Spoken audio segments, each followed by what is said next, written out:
আমি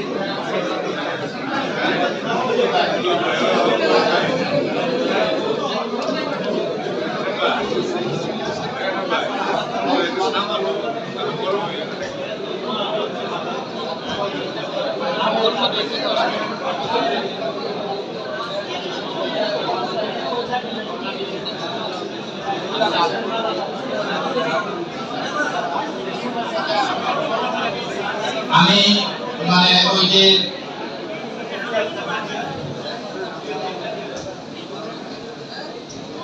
আমি খুব সংক্ষিপ্তভাবে আমরা এই সভাটা শেষ করব।